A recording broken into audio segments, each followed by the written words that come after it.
Jason Myers, Jasonmeyers.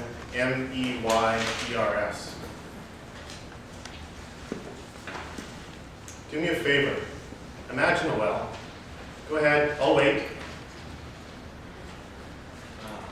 Perhaps, like me, you're picturing a cheerfully well-masoned stone structure set against green rolling hills. Perhaps there's a pulley and a bucket and enough strong rope to easily reach the cool water below.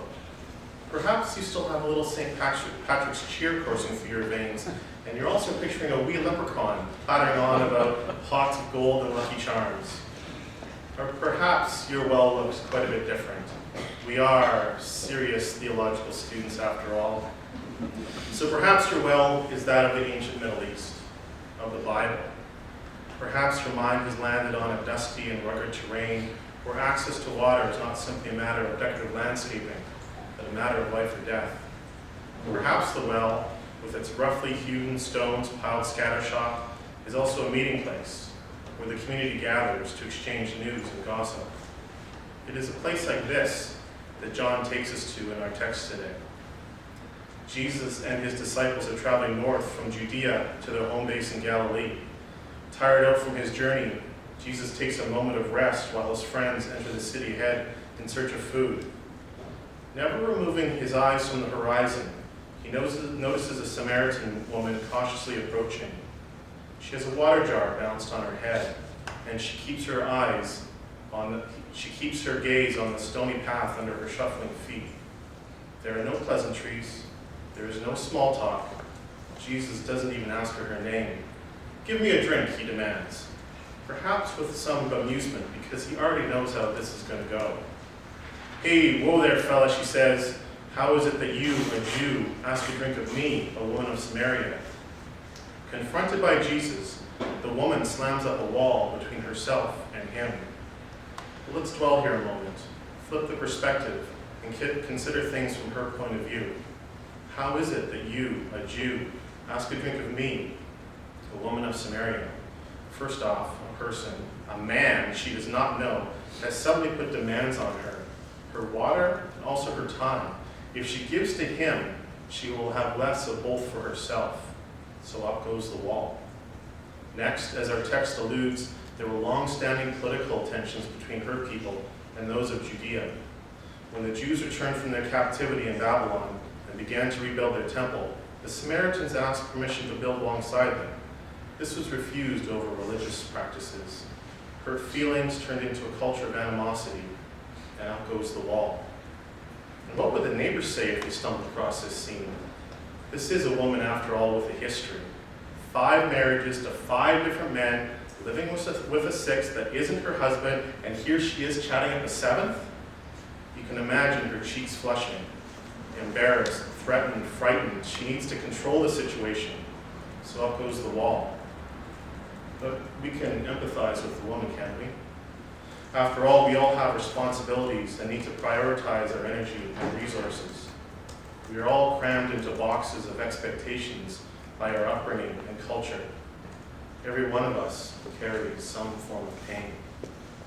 So when we are confronted or feel judged, putting up walls is often our default reaction.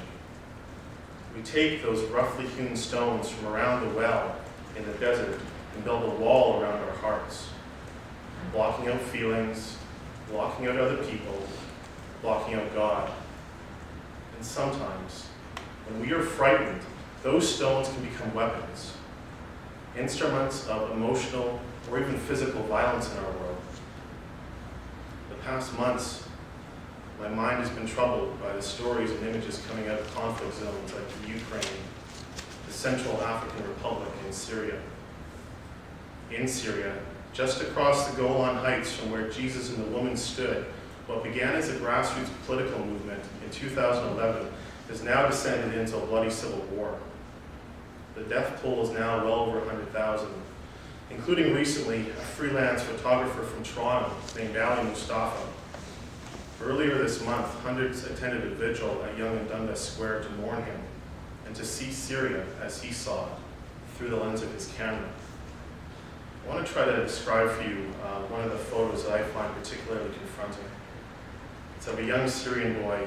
He's maybe 10 or 12, and he's standing alone on a decimated residential street. Bomb blasts have reduced the homes, presumably his home, to rubble at his feet.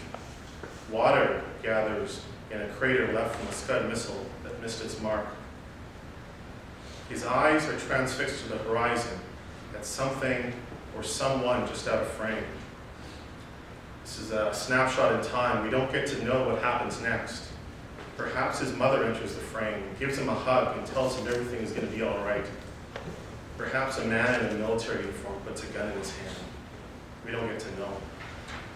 We do know, however, what compelled Ali Mustafa to take this photo.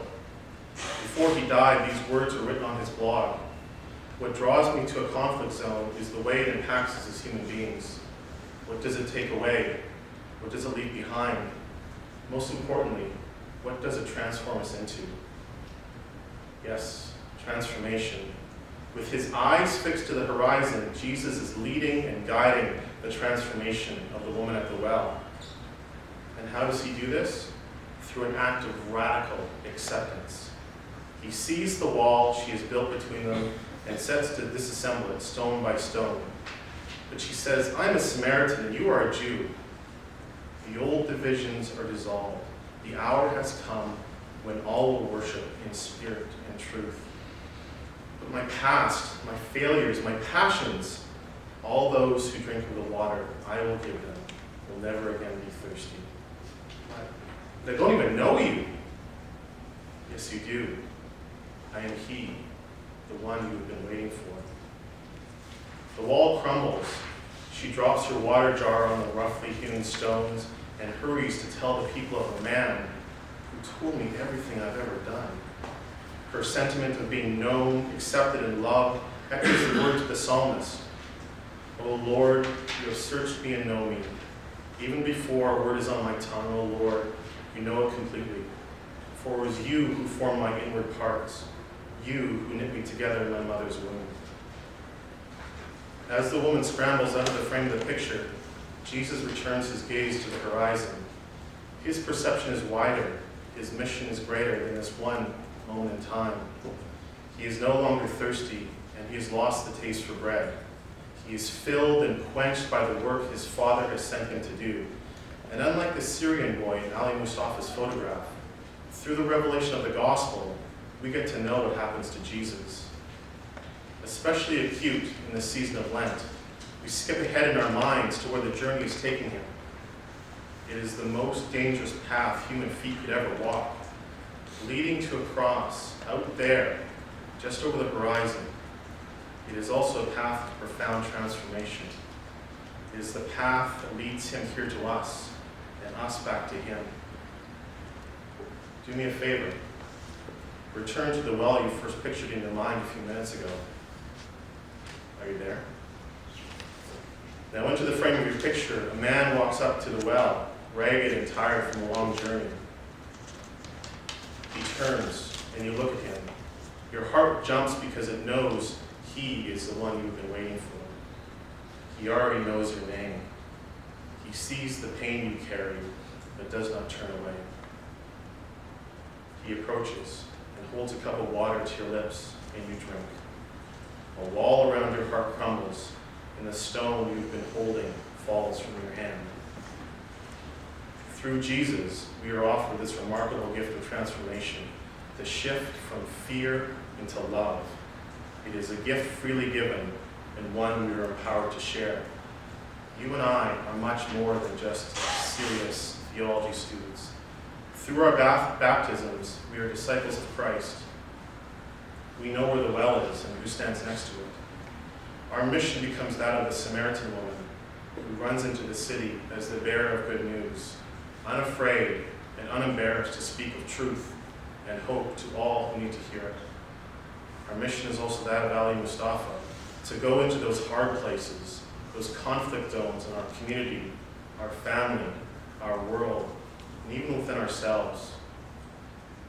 We go into these hard places with our eyes fixed to the horizon, seeing God's mission in every moment. We leave the roughly hewn stones of judgment and fear at the well where they belong, and walk forward armed only with the radical and transformation acceptance found in Jesus Christ. May it be so. Amen.